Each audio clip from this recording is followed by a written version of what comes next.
भौजी। अच्छा सही है। ओके बेटा।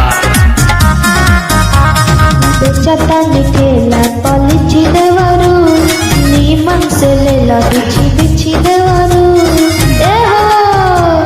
बेचता निकेला पलिची देवरू नीमन से लेला बिछी बिछी देवरू नहीं लेगा तो दूसरा को देके। अरे चुप रह। अरे फिर लेंगे लेंगे भौजी लेंगे लेंगे काहे हम के देखा तारू ठेंगे। लेंगे लेंगे भौजी लेंगे लेंगे। बाबू तनी नाक धुन बजाओ तो अफ्रीकन स्टाइल में नाचे के बाद।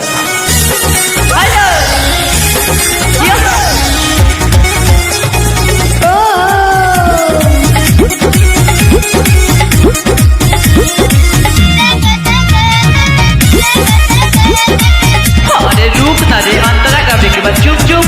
भौजी तू बोल दे जा नीचे लेला हो देखी के पागल बाजार भइल बा हो जवार भइल बा।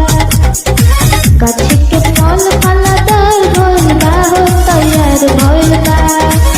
अरे लेला हो पैसा न बाबे आज दे दो उधार कहे दे बर दुलारे। ए भौजी होई फल रसदारे। अच्छा आहो कूद तर कूद जैसे देखे।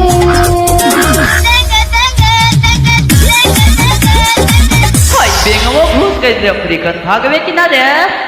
लेंगे लेंगे भौजी लेंगे लेंगे हम तो खाइल बिना नाही रहेंगे। लेंगे लेंगे भौजी ले लेंगे। खाली चिल्लाइबे करवा सब कि लेबो करवा करे।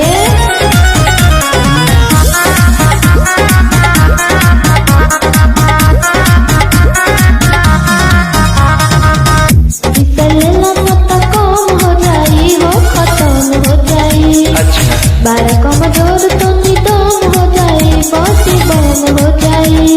चंदनमा खाने सतेंदर चंदन रोशन बारे तखारा मेरे खातिर दोबारा।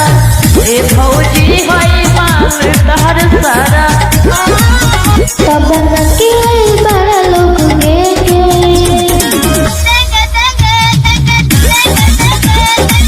चुप हो जाना तो जहाँ से आई बड़ी वही जे भेज दे। लेंगे लेंगे भौजी लेंगे लेंगे सच कहो ना निकाल ना बचेंगे। लेंगे लेंगे भौजी लेंगे। बड़ा जीवन का कि बड़ा लोग एक बार में सब ले ले। हाँ हो बड़का पंचायत के पैसा है भौजी।